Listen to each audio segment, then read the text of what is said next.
இந்த போருக்கு போகிறதுக்கு முன்னாடி தான் இந்த படை பரிவாரங்களோட போவாங்கன்னு கேள்விப்பட்டிருக்கிறேன். ஆனால் நீங்கள் என்னடானா இந்த ஒன்றுத்துக்கும் உதவாத இந்த பால் டப்பாவை உருட்டிக்கிட்டு இருக்கீங்களே சார். உண்மையிலே இந்த எலெக்ஷன் எதுக்கான எலெக்ஷன் சொல்லட்டுமா? தமிழ்நாட்டு மக்களுக்கும் ஊழலுக்கும் நடக்கிற போர், தமிழ்நாட்டு மக்களுக்கும் லஞ்சத்துக்கும் நடக்கிற போர், தமிழ்நாட்டு மக்களுக்கும் இந்த நிர்வாகத்தை சரியா செய்யாத இந்த திமுக அரசுக்கும் நடக்கிற போர், அதாவது தமிழ்நாட்டு மக்களுக்கும் உங்க ஆட்சிக்கும் நடக்கிற போர், தமிழ்நாட்டு மக்களுக்கும் ஸ்டாலின் சாருக்கும் நடக்கிற போர். இன்னும் சுருக்கமா சொல்லணும்னா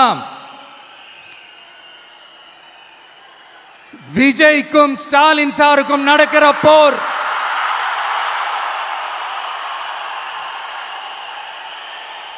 இதுக்கு நடுவில் இந்த என்டிஏ டெல்லி இதெல்லாம் என்ன லாஜிக்னே புரிய மாட்டேங்குது சார். தமிழ்நாடு தான் விஜய், இந்த விஜய் தான் தமிழ்நாடு. தூய சக்தி டிவிகேவுக்கும் தீய சக்தி டிஎம்கேவுக்கும் தான் இந்த போர்.